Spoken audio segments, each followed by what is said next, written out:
PTI ने उमर अयूब को वजीर आजम का उम्मीदवार नामजद कर दिया। इंतखाबी नताइज पर तहफ़्फ़ुज़ात रखने वाली जमातों से राबतों और एहतजाजी तहरीक शुरू करने का ऐलान। पीटीआई ने हुकूमत साजी के लिए परवेज खटक की जमात पीटीआई पी से राब्ते की खबरें मुस्तरद कर दी। पीटीआई पार्लियामेंटेरियन से इत्तेहाद नामुमकिन करार।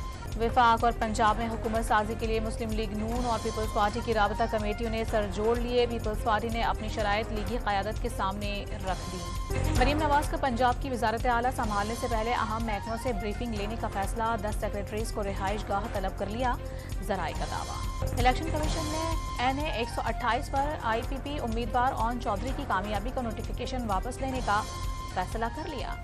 पूरे मुल्क में इंतखाबी नताइज पर सवाल उठ रहे हैं। अगर इलेक्ट्रॉनिक वोटिंग मशीन होती तो आज ये मसाइल ना होते। सदर मुमलिकत आरिफ अलवी की सहाफ़ियों से गैर रस्मी गुफ्तगू। LNG की कीमतों में 9% कमी। सुई नॉर्दर्न के सिस्टम पर 1.20 जबकि सुई सदरन के सिस्टम पर $1.29 फी MBB TU सस्ती की गई। बहावलनगर में मंशन आबाद रोड पर तेज रफ्तार बस बेकाबू होकर दरख्त से टकरा गई। हादसे के नतीजे में खवातीन और बच्चों समेत 12 अफराद जख्मी। कंदकोट पुलिस ने तंगवानी के कच्चे में डाकुओं के खिलाफ ऑपरेशन के दौरान कई ठिकाने जला डाले। डाकुओं और पुलिस के दरमियान फायरिंग का भी तबादला।